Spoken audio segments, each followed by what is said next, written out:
that this God who wants to change our life, who wants good in our life, He always wants to speak to us. He wants to direct our path. In the afternoon we studied that He spoke to Moses. You remember? Moses, don't cry to me anymore. Tell the people to march forward. So God always wants to give instruction to His children so that His children don't get into trouble, but in the midst of trouble, His children overcome the trouble. Amen? So let's close our eyes and let's ask ourselves, whom am I listening to? Do I listen to the good shepherd because I am his sheep? Or are my ears tuned to hear the voice of the stranger? And let us look through the Holy Scriptures how we can train ourselves to listen to the voice of God.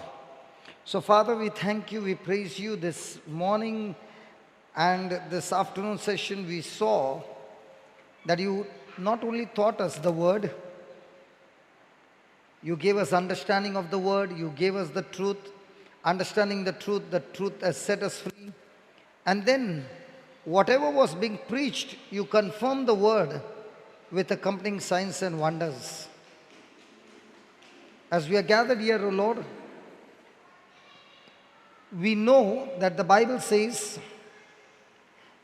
that all these heroes that are written in the Bible, they were ordinary people, but when they heard your voice and followed your voice and discerned your voice and did what your voice said or what your instruction said, those ordinary people became mighty, mighty men and women of God who had a mighty impact in this world. The voice that they heard saved them, and not only them, the whole country, the whole nation was saved. So here we are, O Lord, ordinary people, but we want to listen to your voice. So that as we learn to listen to your voice, we too, we will be able to overcome the trials in our life. Amen? Amen?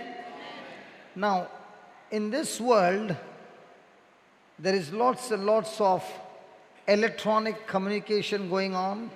There's lots and lots of media, lots and lots of cable TV going on, and all these things that is going on.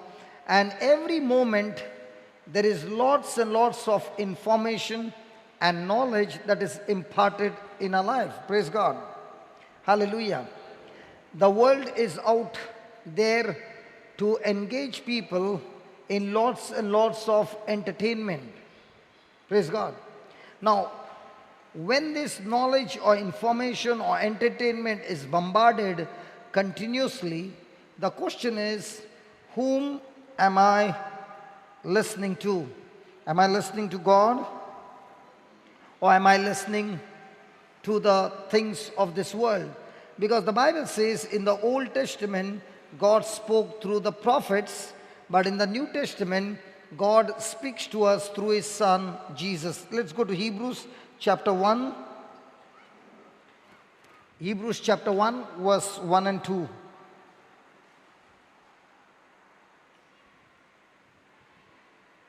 God, who at sundry times and divers manners spoke in time past unto the fathers by the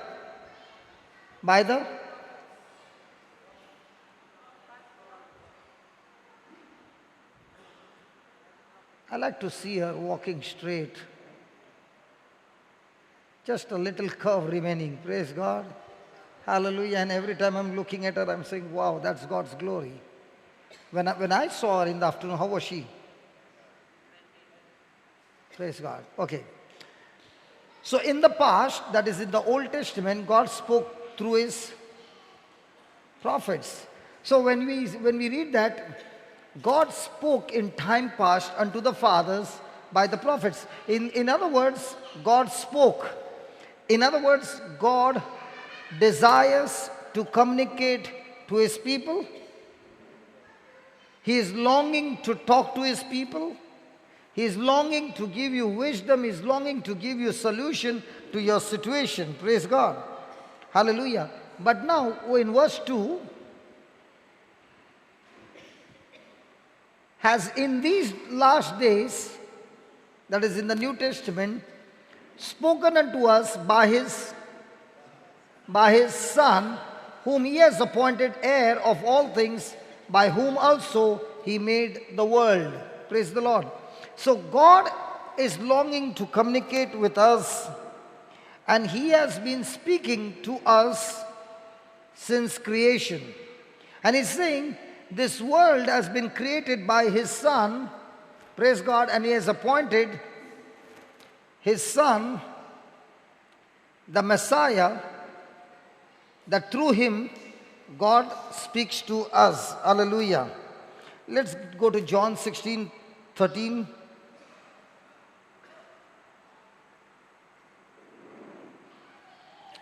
John 16:13. Howbeit when he, the Spirit of truth is come, he will guide you into all truth, for he shall not speak of himself, but whatsoever he shall hear, that shall he speak, and he will show you things to come. Praise God. Now the Spirit of truth is the Holy Ghost, the Holy Spirit, and God will speak to us through the Holy Spirit, and he will reveal to us the truth. Hallelujah. So even though I'm speaking the word of God, it is the Lord's Holy Spirit who inspires me to speak to you the truth. Praise God. Hallelujah. Hallelujah. Now, I met a doctor in the evening, and I was talking about Parkinson, and I thought Parkinson means there has to be some problem with the bone or something. And this doctor said the Parkinson is not the problem with the bone, but when the nerves are joined, there is a chemical that is formed in a body which lubricates this nerve, and that's why the person movement is smooth. When this chemical becomes less, that gives rise to Parkinson. Now, when she said these words, I was very excited, and I said, now what am I supposed to pray for? What am I supposed to pray for? Lord, that fluid which is needed, which has become less in him, in the name of Jesus, Lord, let that fluid be produced by the brain in all those areas where there is lack, so that this Parkinson is destroyed forever in the name of Jesus. Now, praise God. Now, did I know this? I'm not a doctor. But has the doctor studied this? Come on. And for that doctor to study, somebody had to do the research. Now, for that person to do the research, it's the Holy Spirit who has given the insight and the knowledge or the information, and because of this, today it has become easy. So what are you supposed to pray all the time? Lord, the fluid that is needed for those nerves which has become less, I ask you in the name of Jesus, fluid be produced inside the body so that there is no lack in that fluid. In the same way, the Lord is saying, the same Holy Spirit, who is the Spirit of truth, He will guide you into. Now, when I was thinking something, that was the problem. I was thinking it has to be something connected to the vertebra. Because I remember when I was in Melbourne, did I share that about the Parkinson?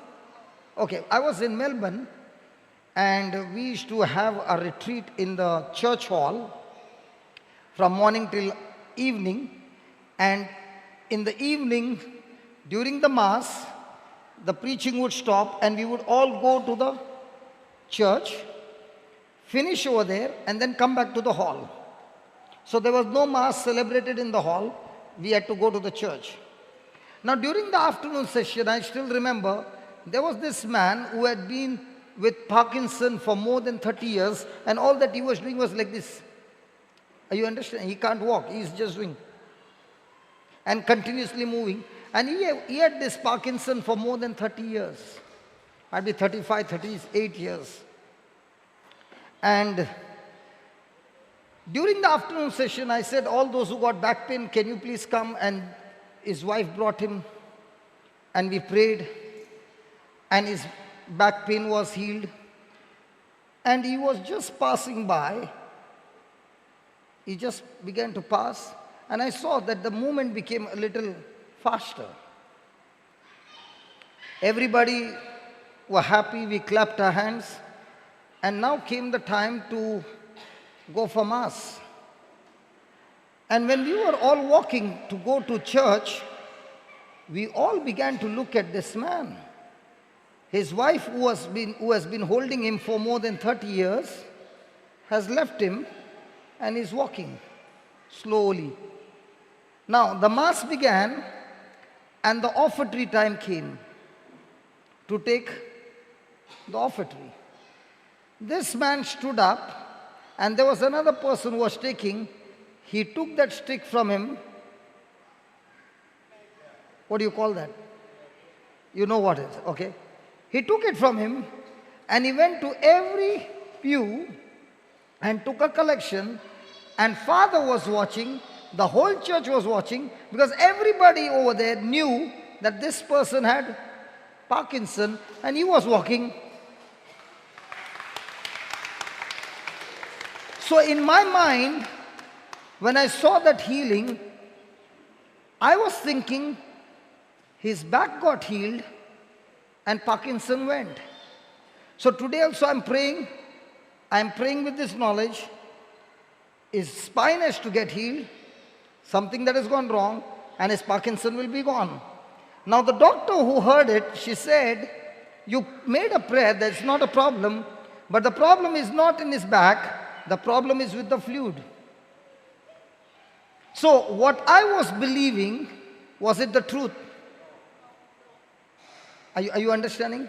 In the same way, there are many things that we believe in our life, but not necessarily what we are believing or somebody has come and taught us is the truth. For example, all these years, we were always praying to God, heal me. Today we began to look into the scriptures. Jesus did not pray to God, heal this person, but when God anointed him with the Holy Spirit and with power, he attacked that sickness and destroyed it. Now we do not find Jesus healing anybody before receiving the anointing of the Holy Spirit. So till the age of 30, we do not find Jesus performing any miracles. Are you understanding? But when the Holy Ghost came and the power came, he went first of all into a test of 40 days of fasting and praying, where he was tempted, and he overcame the temptation with the power of the Holy Spirit. And when he came back, the Bible says he came back with power. Hallelujah. Hallelujah. Hallelujah. So when we began to understand, hey, I have the same power given to me. I have the same anointing of the Holy Spirit given to me. I'm supposed to imitate Jesus. Praise the Lord. So what happened? The Spirit of truth began to guide us into all truth through the scriptures, because now I have got written evidence from the Bible. Hallelujah. So the Spirit of God will not speak about himself, but the Spirit of God will always speak about Jesus. The Spirit of God will always lead us to Jesus. The Spirit of God will always remind us the words of Jesus. The Spirit of God will always give us deeper insight and revelations of Jesus. Hallelujah. Hallelujah. The Spirit, I can put it this way. The Bible is a book of a hero. His name is, and the writer is the Holy Spirit.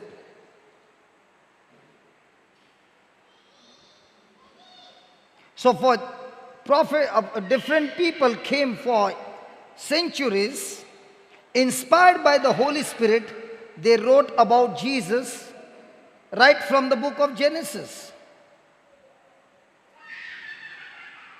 Hallelujah. Somebody say, in Genesis, Jesus is there? Yes. When Adam and Eve disobeyed God, God said, I will put enmity between you and the woman, and the seed of the woman shall crush the head.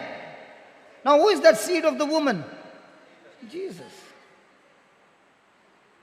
Hallelujah.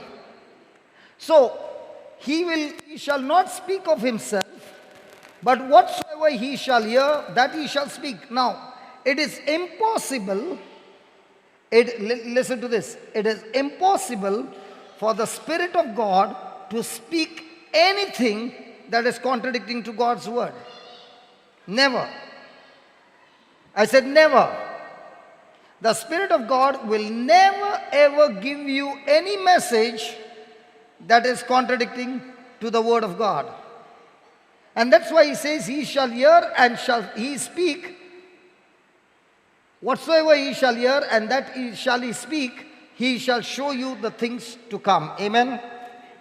So here we find that the Holy Spirit shall speak. The Holy Spirit shall speak. He will guide us. So where's the big problem? Is the problem with the Holy Spirit speaking to us, or is the problem with us listening to his voice? So the issue is not God communicating to us, but the issue is that I've been clouded my mind so much that I'm not tuned to hear his voice. See, that modern generation, you all will not know what I'm saying. But when we were small, you remember we used to have that big radio with the green light? Hello, that green light? And then in the middle there used to be that black color. And then we used to do, and suddenly the radio would start whistling.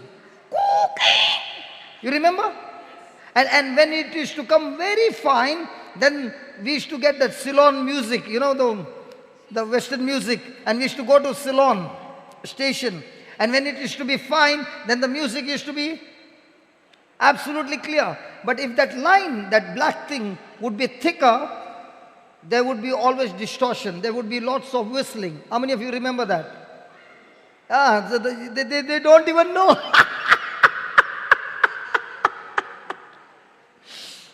That. Now in this modern generation, you keep pressing, the radio itself goes to the right frequency. You don't have to do fine tuning. Our time it used to be very, very, remember? Yeah, the knobs. And now in the same way, we have to do fine tuning to hear the voice of God. Amen? Amen? Hallelujah. Now, why is it that we are not able to hear the voice of God? Now, there is the Bible clearly shows us that Jesus is saying, when the Spirit of truth comes, he will guide you into all truth. He says, for he shall not speak of himself, but whatsoever he shall hear, that shall he speak. So he is clearly saying that God is speaking to us 24/7. The communication from God's side is absolutely on. Praise God. Then why is it that I'm not able to hear it? Now listen. If my focus or my desire is more of the world, then I will not be able to hear the voice of God, but I will surely be hearing the voice and the desires of this world. Do you agree? If my heart and mind is all the time focused on the things of this world, praise God. Let's say I come from office and the first thing I do is put on the TV and keep on watching all the worldly things happening around. Praise God. Watch it for 3 hours, then I switch off the TV. Now what I saw, will it play on my mind? Has anybody ever seen a horror movie?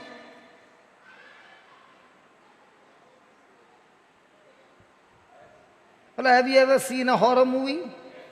Okay, let's see you saw the horror movie. And that night you are all alone at home. And it's thunder and lightning. What do you think is running in your mind? You are waiting for something to happen so that you can say, in the name of Jesus, come out, right? Hello? Yes?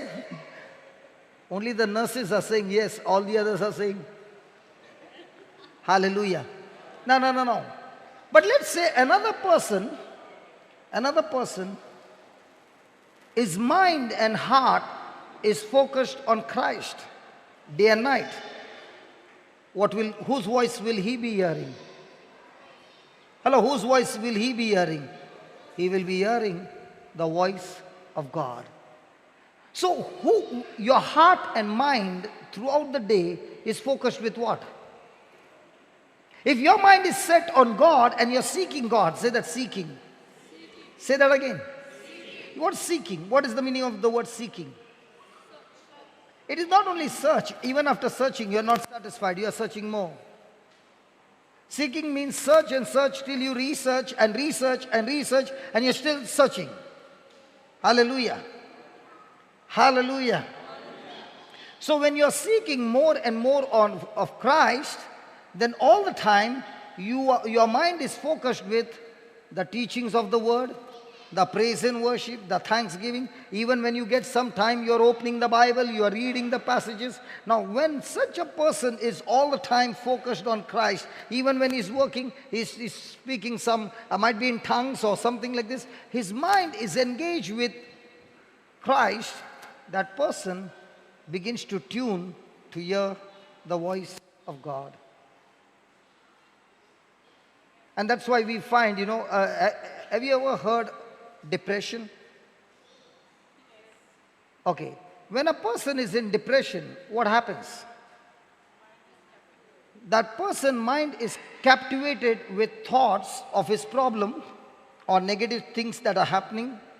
And all the time that person is thinking on those things.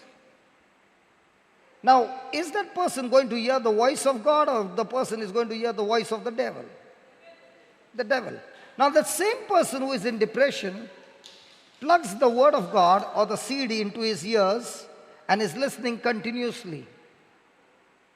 Even though he doesn't feel like, but he has plugged his ears with the headphones and is listening to the word of God, the Bible, audio Bible, or listening to the teachings or the preaching from the word of God. If he does that for long many hours, his mind, which has been captivated with fear and worry and anxiety and all those things, begins to break, and that person who has been hearing the voices of the enemy is now hearing the voice of the good shepherd. Hallelujah. Hallelujah. So a person who is focused on Christ, he takes time to spend time in the word, meditate the word, speak the word, and be in the word. Amen? Amen? So when a person has no word of God, the person doesn't know what is the truth, there is no guidance, there is no instruction, praise God, and now the person is totally confused because he does not know how to discern the voice that I'm hearing. Hallelujah. Thank you, Jesus. So always remember, the Spirit of truth will never ever speak to you something that is contradicting to God's word. Hallelujah.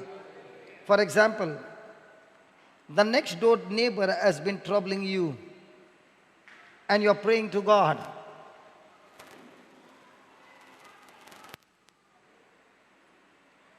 I just said, the next door neighbor is troubling you. One person is doing to the other person. That's for you, man.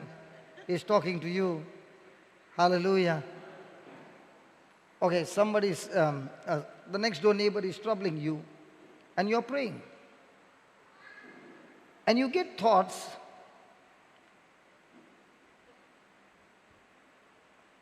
Let's say the next door neighbor is in trouble now. And you get thoughts. God is teaching him a good lesson. Don't help him. God is teaching him a good lesson. He deserves it. Is it from God? No? Why not? Because Jesus said, love your spouse. Very good. What did Jesus say? Love your enemies. Now when the thought like that comes, what will come to you first? Hey, but Jesus said, love your enemies.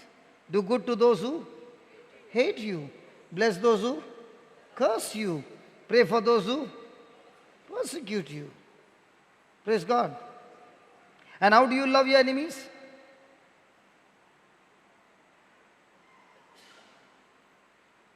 That Jesus did not tell us, right? How to love your enemies? That only, pray for them. Very good. How to love our enemies? After that he said, when somebody slaps you on one cheek, give the other one. And when you finish the other one, then what do you do?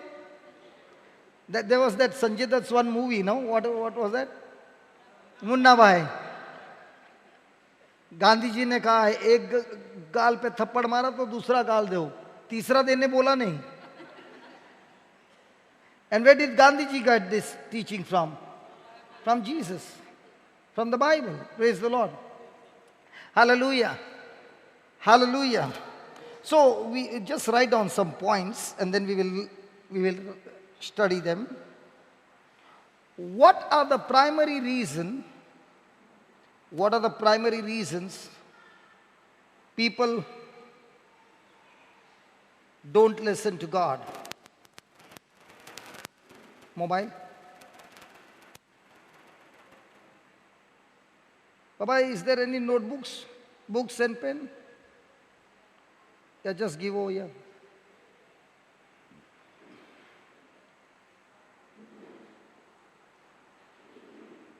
The first point, they don't have a relationship with God. First point, they don't have a relationship with God.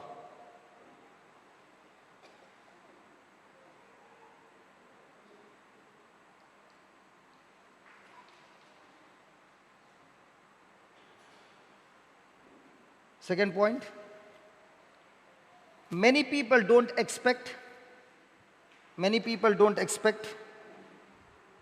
the Lord to speak to them. Many people don't expect the Lord to speak to them.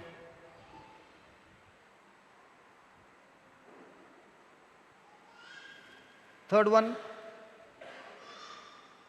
the messages of the world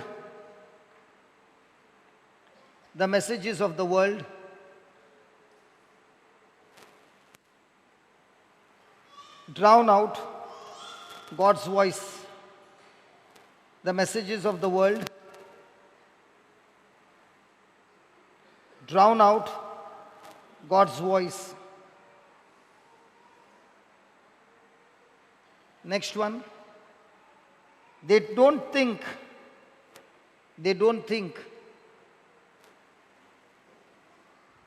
He has ever spoken to them. They don't think He has ever spoken to them.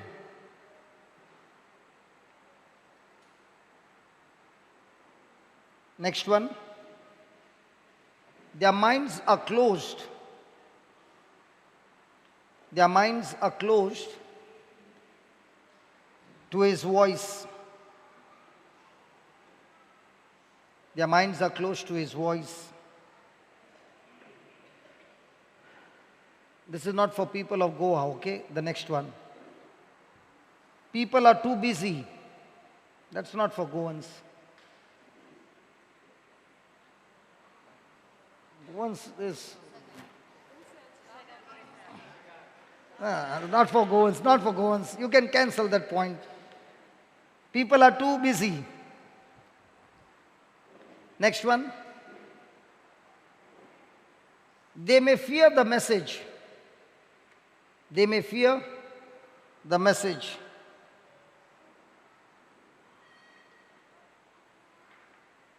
Next one. A poor self-image.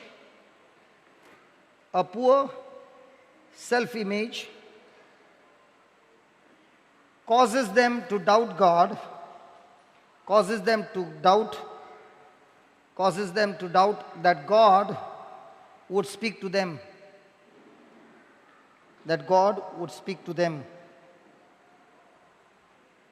that God would speak to them.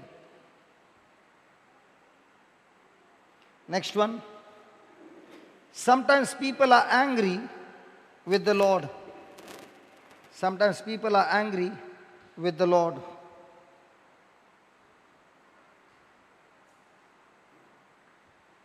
And this one also you can cancel the next one because this is not for you.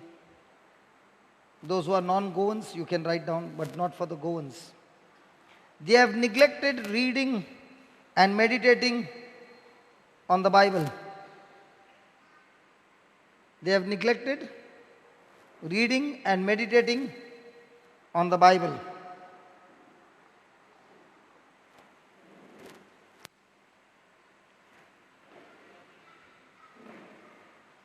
Next one. Some people have a rebellious spirit. Am I too fast? No. Good. I can go faster.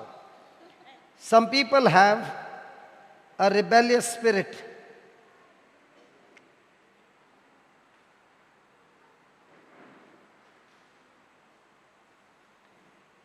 Next one.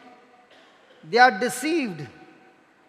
They are deceived by the sounds of the world. They are deceived by the sounds. They are deceived. They are deceived by the sounds of the world. And last but important, sin has prevented them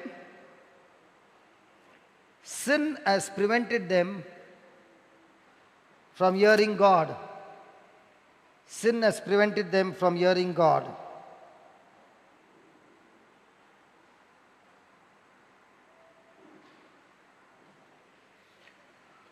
Praise the Lord. So let's take the first one. They don't have a relationship with Him. They don't have a relationship with Him. Praise God. Okay, let me share my testimony with you just in a small way. I am born in a Catholic family.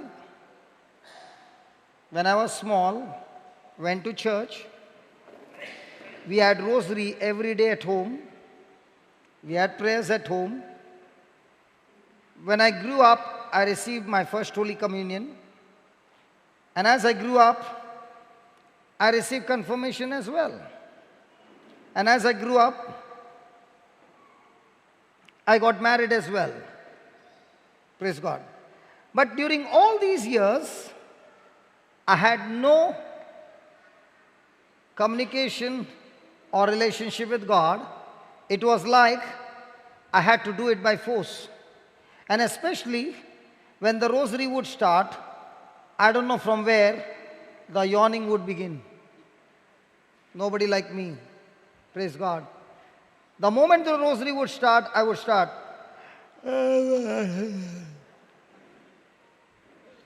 Praise God. And the one thing would come to the mind is, when would this prayer get over? So there was no relationship. So all that was there was by force, and because of which, even though I was a Catholic, praise God, all the fruits that I had was of the devil. Now, one day when I was in trouble, I made a decision that let me give my heart to Jesus. I did not give my heart to Jesus because I loved him. I gave my heart to Jesus because I understood he can solve my problem. Hey, listen. I never gave my heart to Jesus because I loved him. Sorry. I gave my heart to Jesus because he could heal me. And when I gave my heart to Jesus, he did heal me, and he healed me absolutely free. And when he healed me, I began to realize that all my life, the sins that I had, my confession was for a long time with tears. And when I finished everything, the priest blessed me and said, it's all forgiven and forgotten. I said, you mean to say all this mess I did is cancelled? He said, yes, cancelled. I said, you mean to say no punishment? He said, no punishment. And I began to cry all the more, and I said, you mean to say everything is finished? He said, yes, everything is finished.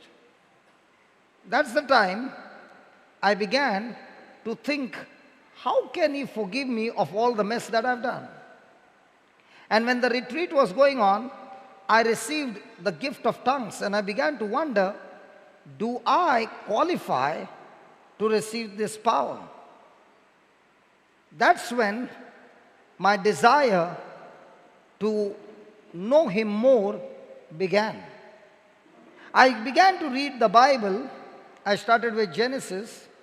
I did not understand the Garden of Eden and this and that and that. And then came number of names. This one is a son of this and son of that and son of that and son of that. So I started to cry and I said, I can't understand anything.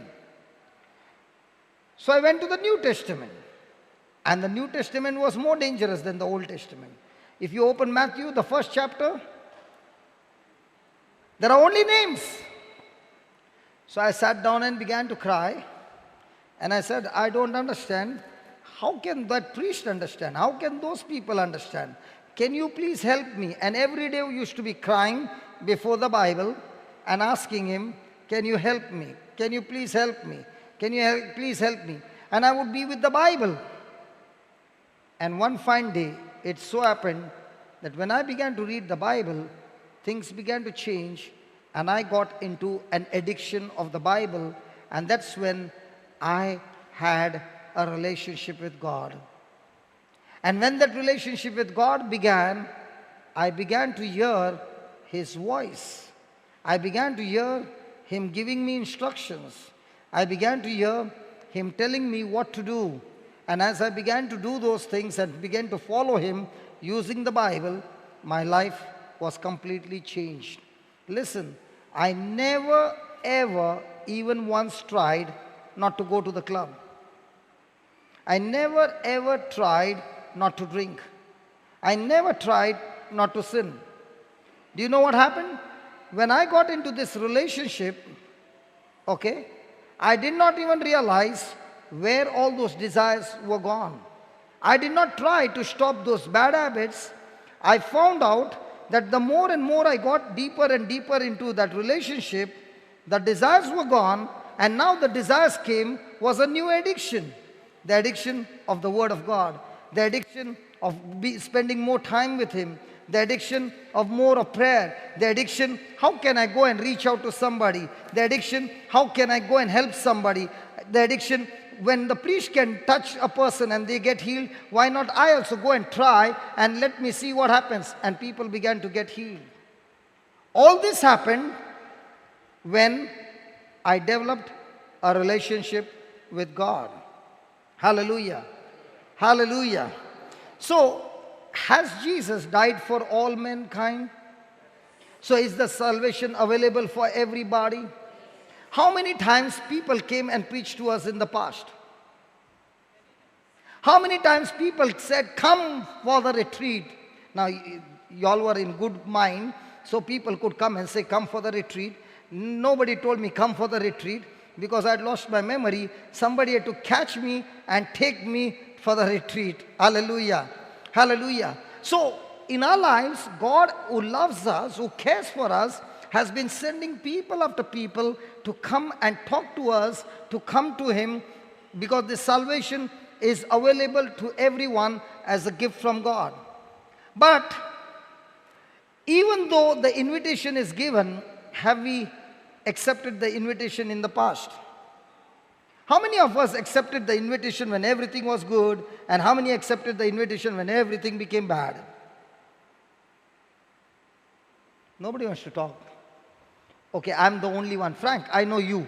Frank, I know you because you came over here when you were really bad. So you and I are the only ones.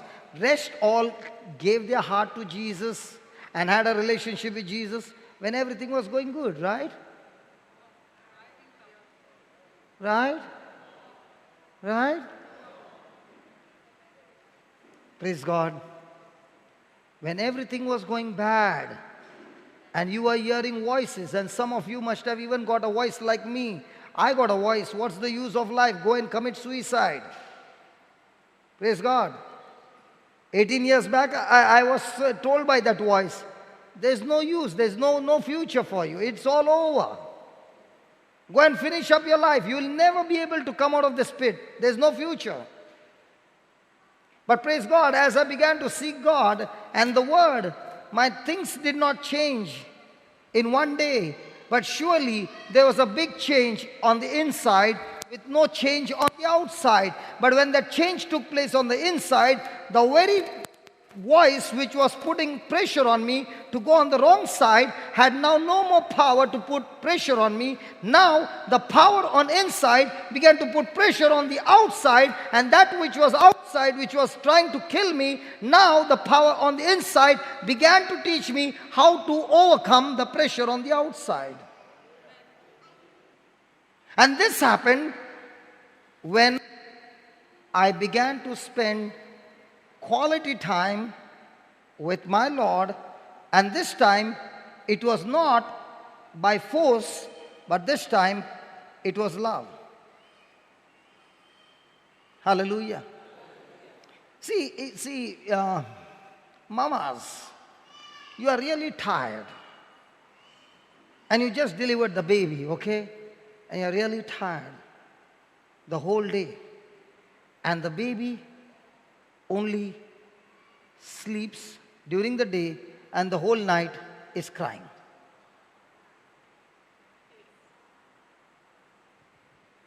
Isn't the baby irritating you? Hey mamas, are you telling the papa, enough is enough? Let's go to Mother Teresa's convent. Hello?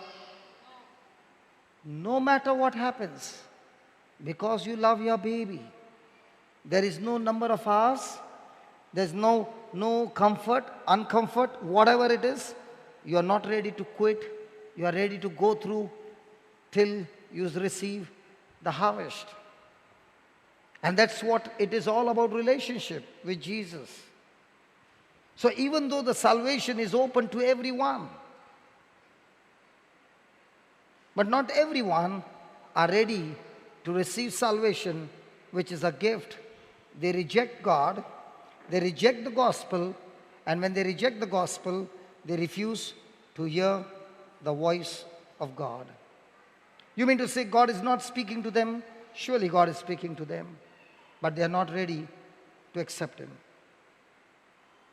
Amen? Hallelujah. The next, many people don't expect the Lord to speak to them.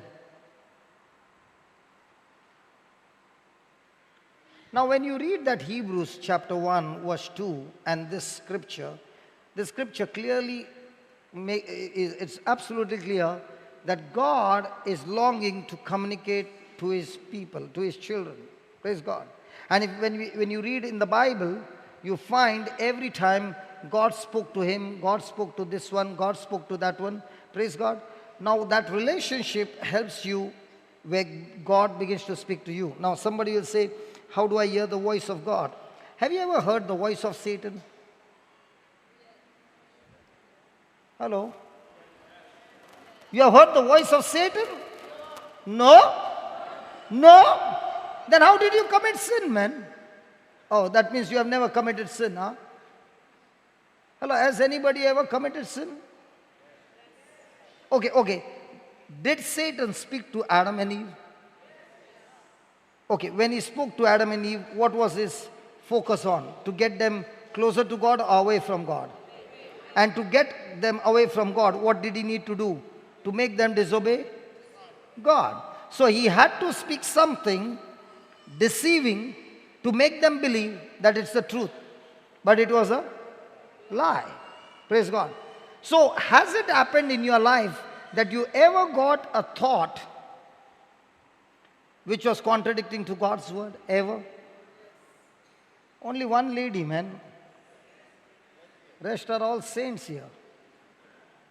Hello, you never got a thought to disobey God? Yes. Now what are those thoughts? Those thoughts are actually those spirits talking to us, trying to draw our attention in that direction. Now it will not start with something big. It will start with a small thought, just a simple one, and the conversation will begin. And once that conversation begins, he will keep on talking and talking and talking till your emotions are drawn in that area that now you have no control over yourself. You are actually going and doing those things. Just as you get those thoughts, in the same way, when you have the Word of God with you, the Holy Spirit also will speak to you through inspiration, through thoughts, in line with the Word of God. Okay, let me put it this way. Children, you love to play computer games, Baba?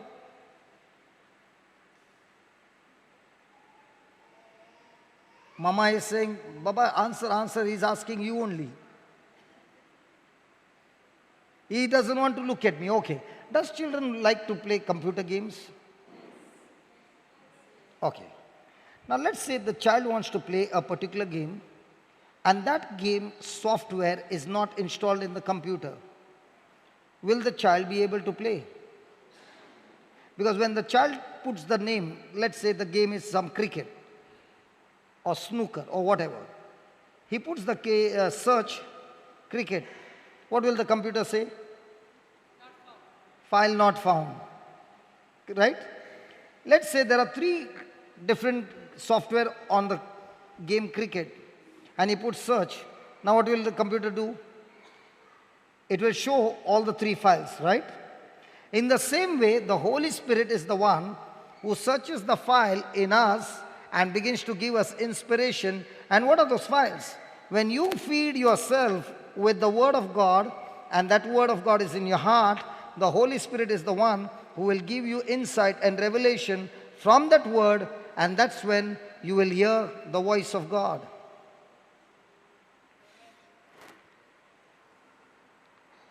Thank you, Holy Spirit. I'll have to search that scripture. Okay, let's go to Acts chapter 22.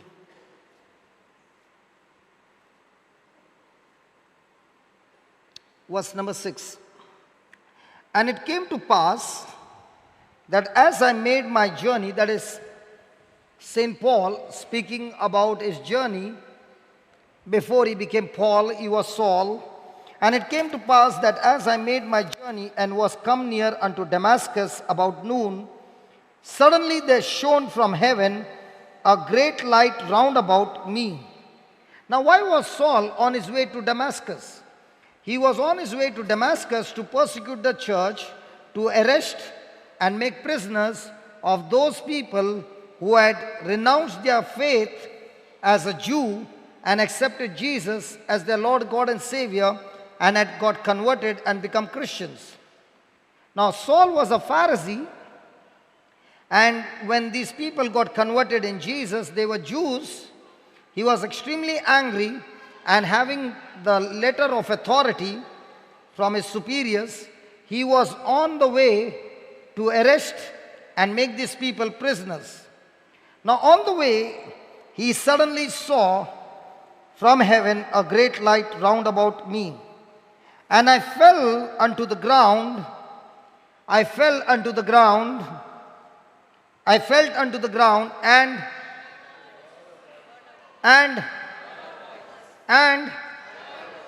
and, and, and, and heard a voice saying unto me, Saul, Saul, why persecute me? Why persecute thou me? And I answered, Who are you, Lord? And he said to me, I am Jesus of Nazareth, whom you persecute. And they that were with me, saw indeed the light and were afraid. But they heard not, and they that were with me saw indeed the light and were afraid. But, read that, but,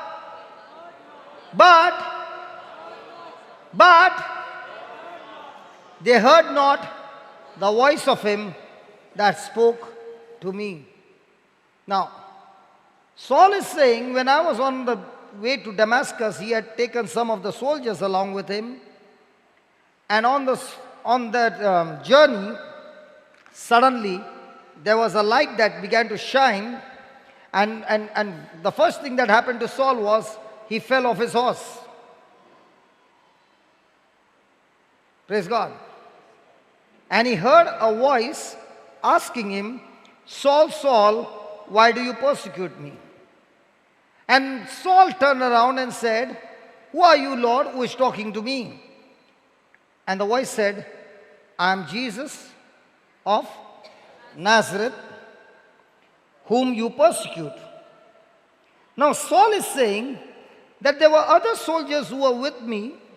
They all saw the light. They all saw the light. They all saw the light and were afraid, but they heard not the voice. Now, how many of you, listen carefully, how many of you seated here can see that scripture on the screen? Lift your hands up. Only one brother cannot see. You can't see that screen? I said, lift your hands up. The problem is when husband and wife are sitting together,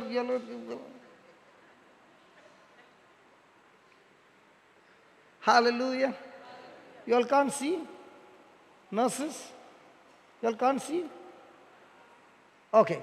So when I'm looking around, I can see every hand was lifted up. Agreed? Come on, every hand was lifted up. Now, what you saw on the screen or what you read in the Bible is the light.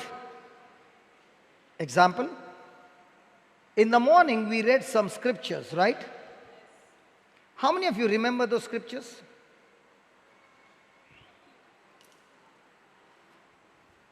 Hello? How many of us remember those scriptures? And if you cannot remember the scriptures, then all that has happened is you only saw the light. But when a person does not read the Bible, but studies the Bible, say that study. Again. Parents, mamas, what do you tell your children? Read your lesson or study? What's the difference between read and study? Julie, what do you say? Read or study? Why do you say study? Why not read? So that they by heart it. So that when the textbook is closed, they can speak it word by word, which is in their memory. Right? It is only those who study the Bible, the Holy Spirit begins to speak when a person has seen the light. That means that word is in you. Just as I said, the computer, file found, file not found. Are you understanding? So when the devil says, hey, what makes you think, man, you can heal the sick? I'm not thinking. Jesus told me.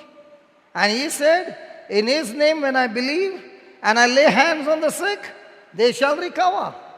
So my believing is not on my ability, my believing is on what he said.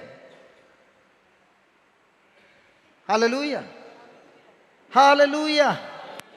Okay, the foreigners who come here, very soon we will have foreigners here. Why do they go and lie down on the beach? They are with minimum clothing and they are there. Why? And why we don't go?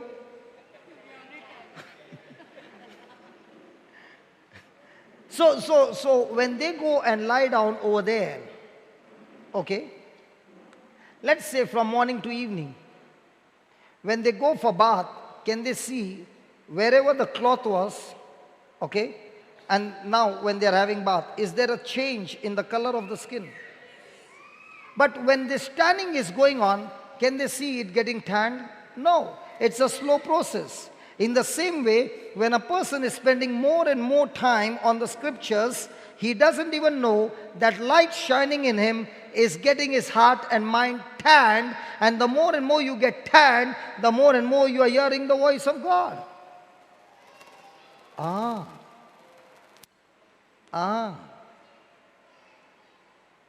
Praise God. Praise God.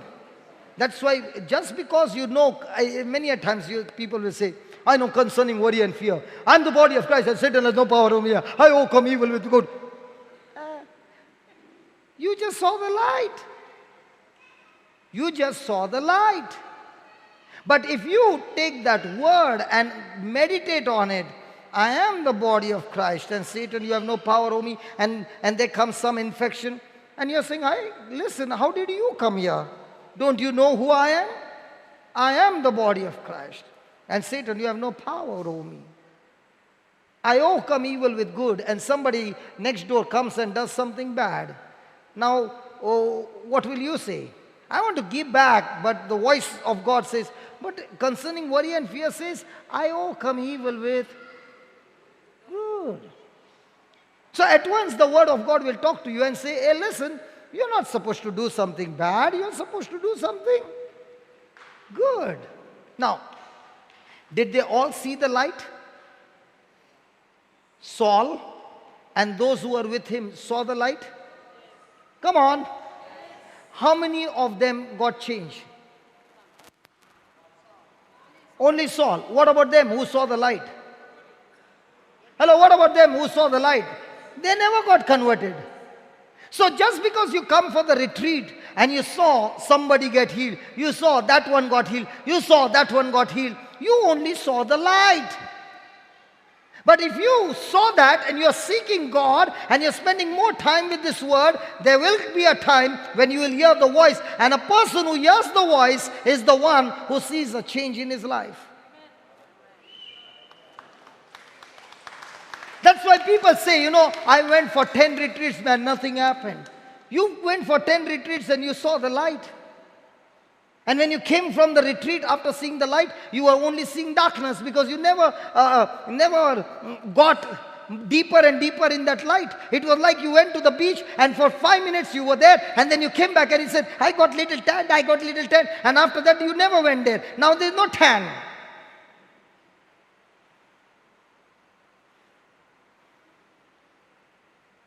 Hallelujah. So what is important? Not that you just see the light, but in that light is the voice. Now today we were studying, you remember, God speaking to Moses. Hey Moses, come on, stop your crying, man. Now you tell your people, come on, march forward. Right? Come on. Yes. And there was this brother who was walking around. And the Lord inspired me. And he said, stop him and make him march now. Did we see that effect? Come on, that brother. And then I looked at her. Where is she? Yeah. Hallelujah. And I said the same thing to her. So when you know the verse, and that verse has become flesh in you, you begin to hear the voice of God. Amen. Amen. Thank you, Jesus. Now, that's why when I say, let's go to Acts, let me search the chapter. I will not come with my agenda. When I stand here, He's telling me of what is in me to take this scripture, that scripture, and that's why I hear this. But somebody will say, I don't read the Bible like that. I read the Bible, Father, in the name of Jesus, talk to me. And he reads, and Judas went and hanged himself. So what's the message? You also go and hang yourself. Let's say the person is in trouble, okay? A lot of trouble in the company, and he has got financial crisis, and he says, God, speak to me, God, speak to me. And he opens, and he finds Judas went and hanged himself. Now what is he going to take? Now will the Spirit of God ever tell him that? Be careful when you open the Bible. Hallelujah. Thank you, Jesus. So, is God all the time communicating with us? Yes. But are we spending quality time to hear His voice? No. We only have an understanding that I know the scriptures by heart. That means things will change. The scriptures that you have learned by heart is just the light. Okay. The Bible. Who has written the maximum books?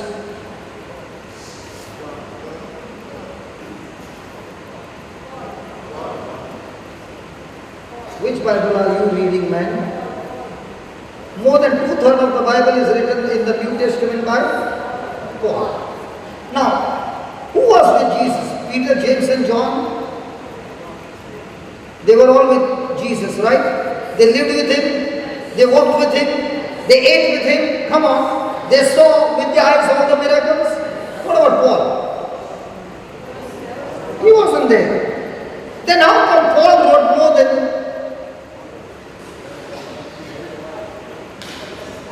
How come he wrote more than Peter, James and John? How come he wrote more deep revelation than them?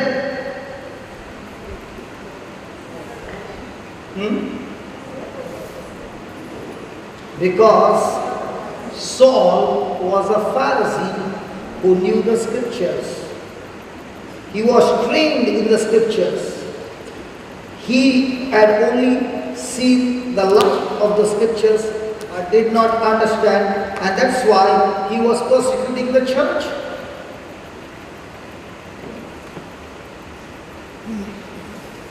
He knew the scriptures. The Pharisees knew the scriptures, but they had only seen the light. That same Saul, when he heard the voice, when he heard the voice, why do you persecute me? And all that, and Jesus told him what he is supposed to do. He was blinded by that light. Now what did Saul do for 3 days? 3 days he was blind. What did he do 3 days? 3 days neither he ate nor drank. He was meditating on God. And God spoke to him and said, a man named Ananias is going to come and lay his hands on you. And at the same time, God also spoke to Ananias and said, go to Saul. And he said, that man is a dangerous man. I will get killed. And God said, no, you go, he is one of us, and go and lay your hands on him.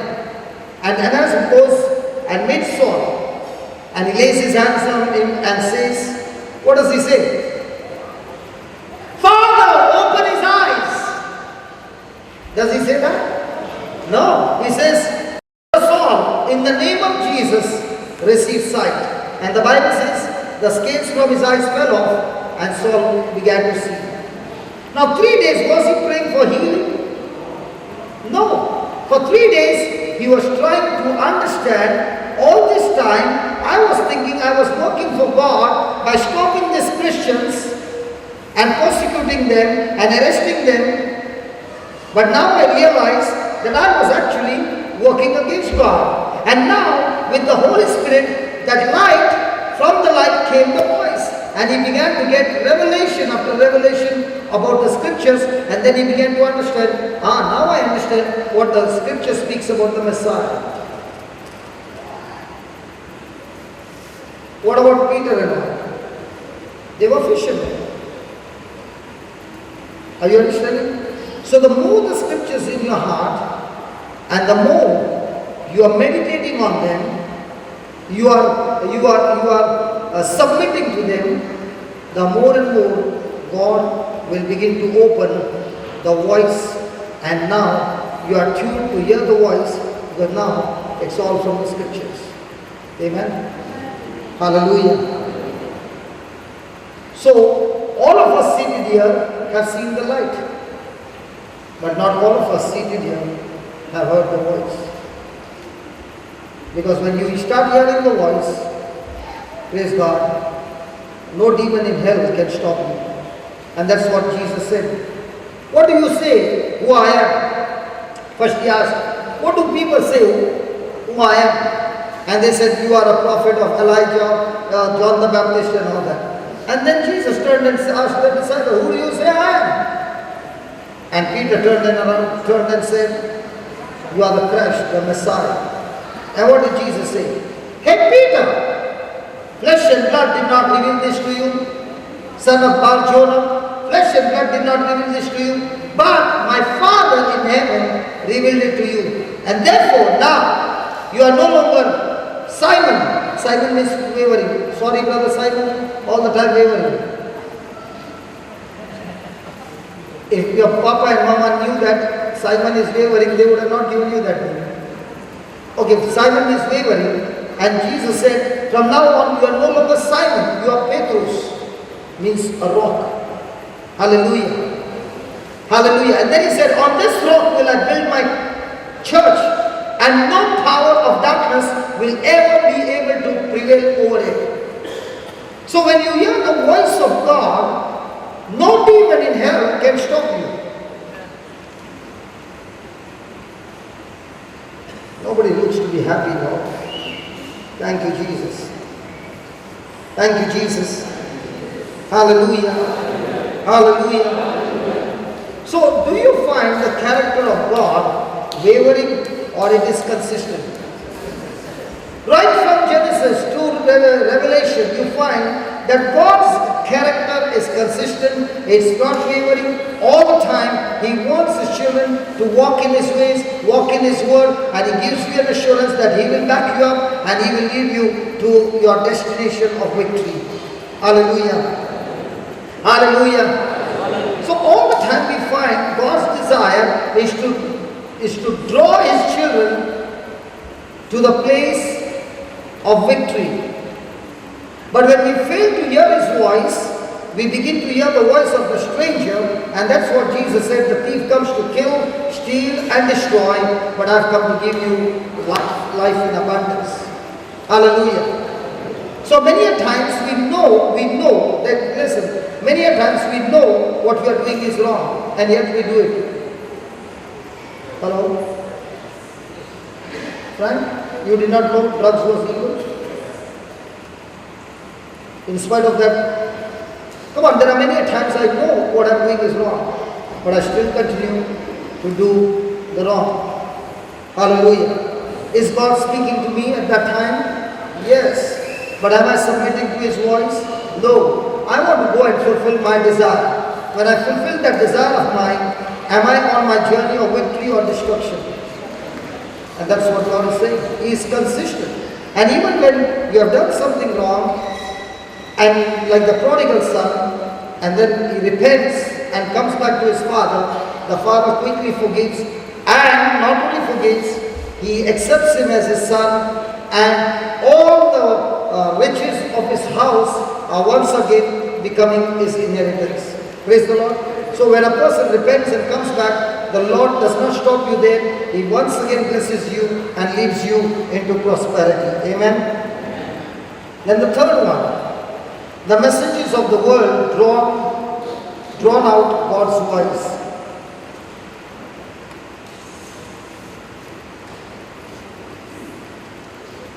Hallelujah.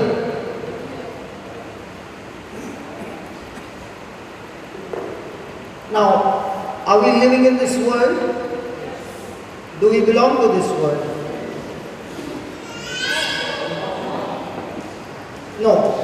But when we look into our life, our desires or the things that we try to possess, is it of this world or is it of heaven?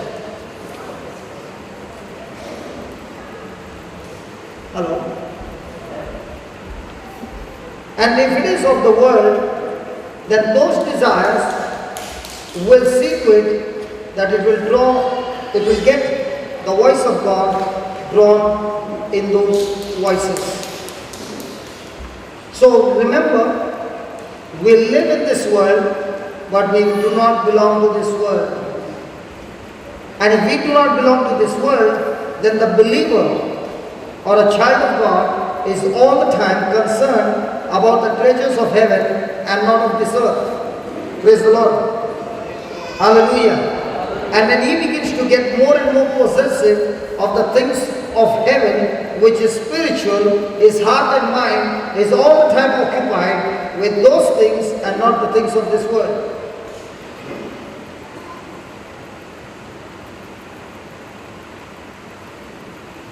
Are there fights for property?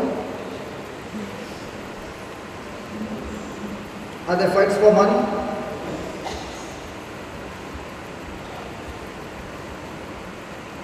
And after that fight, you got the property. Praise God.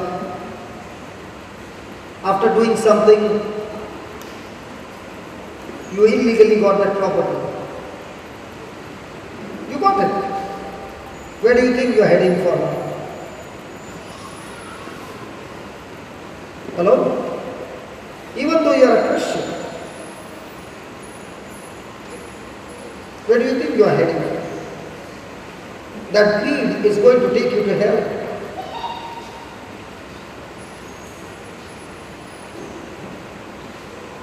So most of the time, our desire is of the world or of the treasures of heaven. If it is the treasures of heaven, then all the time you are possessive or you are desiring the things that are spiritual. And when the more and more you desire for spiritual things, natural things follow you.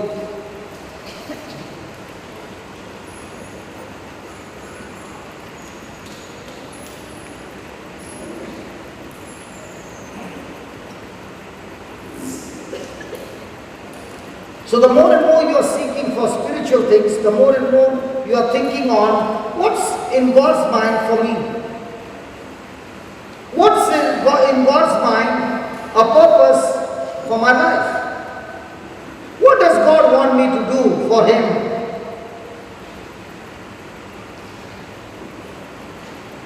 And when you are seeking the things of the world, you are using everything that God has given you to multiply the things of this world. Come on, my friend, I want to ask you, when you die, what can you take from here? Hey, don't say nothing, you can't take. Good deeds you can take, and with your good deeds you stand before God. And God says, what makes you think you shall go to heaven? And you'll say, I went to church every day, I said my rosary every day, I read my Bible every day, I did good things. You are surely going to heaven.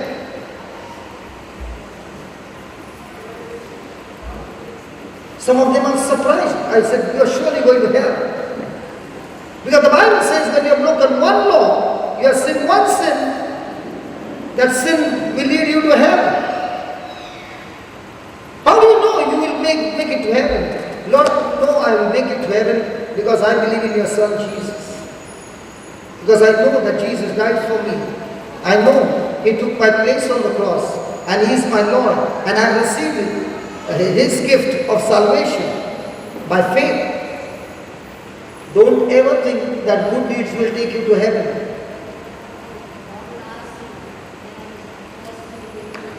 When I was thirsty, you said, very good, it's dinner time. How much time I got? Yeah, that's what, brother. I'll get into trouble. Ephesians chapter 2. I'll just answer your question, okay?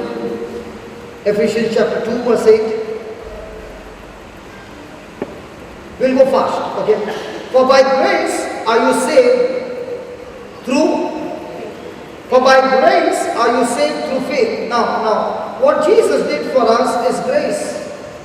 When I respond to what He has done for me, is my faith. When you go for a wedding and there is a buffet, what is laid on the table is grace. That person is offering you dinner absolutely free. Is it free? There, I knew it. In Goa, when you go for a wedding, you have to pay for your... She said, not free. She's saying the person who is inviting you, for him it is not free, but for the people who came, it is free. So in the same way, what Jesus did on the cross is not free. He shed His blood and He died on the cross for you and me. He paid the price. But now, what salvation He has given to us is free. Praise God. Now, you went for the buffet and it was dinner time. And you were sitting there. And you are saying, God, I believe in faith in the name of Jesus. You said, the mountain shall move. Plate, move from there. Chicken come, pork come, beef come, mutton come. Into the plate, come into my hand in Jesus' name. Will it come? Hello, will it come? So what do you need to do? You need to get up, take the plate, and serve once, twice, thrice, as big as the stomach. Praise God. Actually, big stomach people eat less, thin people eat more. Hallelujah. Hallelujah. So you take it as much as you want, right? Now that's your faith. Now can you take something what is not offered on the table? You like Chinese, but Chinese is not served. Can you get Chinese? In the same way, what Jesus has offered to us, His promises, I respond to it, becomes faith. So you are saved through faith. Two things. Grace is what Jesus did. I believe, I responded to it, and it became my faith, and by which I received salvation. And even this faith is given to me as a gift from God. Amen? Then, and that not of yourself. Am I saved by my strength? No. It is a gift. It is a gift. It is a gift. Put the next line. Not of works, lest any man should boast, then. For we are His workmanship, created in Christ Jesus unto good works. Now, listen, sister, listen. Before I met Jesus, my nature was sinful, selfish, right? But sometimes I did do some good things. But when I met Jesus, exercising my faith, He not only gave me the gift of salvation, He changed my spirit which was corrupted and He made it perfect, and now I become a new creation, created in the likeness and image of God. Right? Now because I've been created new, I've been created in Christ Jesus. So Jesus and me have got grafted and we have become one. And now that we have become one, now everything in me has changed. Now I'm only supposed to do good works, not because I want to do, but Christ in me is making me do good works. Because my nature has changed, which God has before ordained that we should walk in Him. So now why am I doing good works? I'm not doing good works because I want to. I'm doing good works because that's become my nature. Are you understanding? So when somebody says, I'm born again, but the nature has not changed, the good works have not changed, then there is something wrong in that person. Because the very moment I receive salvation, I will be drawn to Christ I will be seeking the things of the kingdom of God. I will be passionate in love for the word of God, passionate in love for the things of God. I'm no longer interested in the worldly things. I'm interested in godly things. I'm looking out for opportunities where I can go and do something and change somebody's life. But I'm not doing it with my strength, but I am in Christ Jesus, who is making me do these good things because I'm created in Christ Jesus. And how? By the power of God. Praise God. Let's all arise.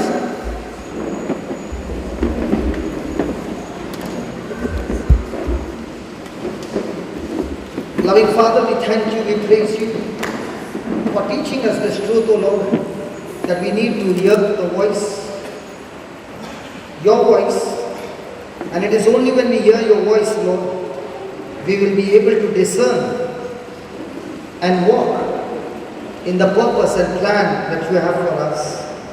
O loving Father, thank you for speaking to each one of us the word, and thank you for showing us that even though we are baptized in Christ Jesus, even though we are born again, our souls are corrupted, our souls are still attracted to the worldly things, and when our mind is all the time occupied with worldly things, we fail to be tuned to the frequency of your voice, and we are all the time tuned to the voice of the stranger. Father, help us, strengthen us,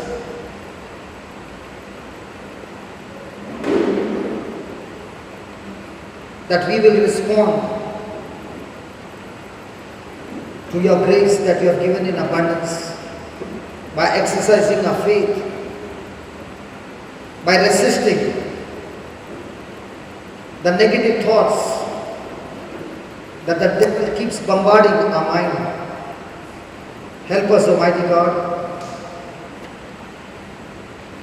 to fight this battle and to seek you more and more, so that I am not satisfied by just seeing the light, but I want to hear the voice behind the light, because it is that voice that will take me from the natural to the supernatural. Lord, thank you for showing us this truth, and I pray that each one will press forward, seek you, and focus on spiritual things more than the natural things. Lord, give us that passionate zeal